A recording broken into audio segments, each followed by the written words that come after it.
After seeing Bob Grover's incredible work on his recalls, we decided at TDO to add some functionality to the filter that would greatly simplify the kind of work he's doing, which is so necessary in endodontics. So if you go up to the image organizer and load it,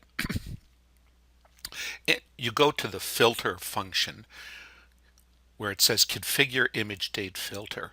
Let's say we want to look at a specific doctor. I'll choose Dr. Shaw here, and I want to choose two dates. Let's say I want to look at uh, all recalls that I performed for 3 years between 2015 and 2018.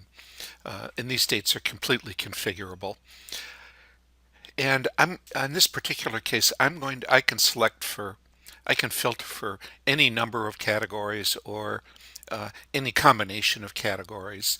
But in this particular case, uh, given how Bob did his, I'm going to do a recalls 1 star, which means it's going to bring up all recalls that were performed during this time period and also include the pre-op and post-op radiographs, no matter what date they were taken. So I'll have a complete history of the case. And we simply go and apply the filter. And when you apply the filter, you want to apply it not to the current patient, but to all patients. And what comes up, you'll notice how fast this filter is. This is all of the recalls that satisfy the conditions and dates that we put in. So you can actually change this filter. Right now, it's filtering it by patient number, but I can filter it by tooth number. So you'll start at tooth number 2 and you'll go down to tooth number 31. You can also filter it by patient or category. What I like is this grouped patient. And what that does is it groups it by patient. So now I can go through and they're separated so that you can get a very good sense for each specific patient. For example, let's take this case. This was the case that kind of started the cone beam revolution. Many TDOers will remember this.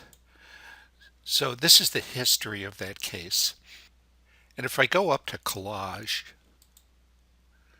and publish that, they will actually go into the collage, and then I'll choose the kind of template that I want, and it automatically puts those into the selected template. And by clicking on a box, I can enlarge it, move it, and configure it exactly the way that I want.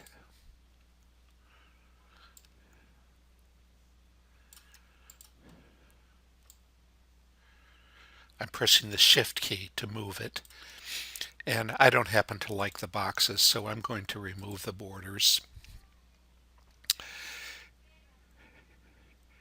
And then I'm going to move this up. I'll just type in a little history here. This is the new Word of text editor that we're using. I'm going to select the font. I like the Gill Sans. And I'll just go ahead and add that. Well, let's add some bullets.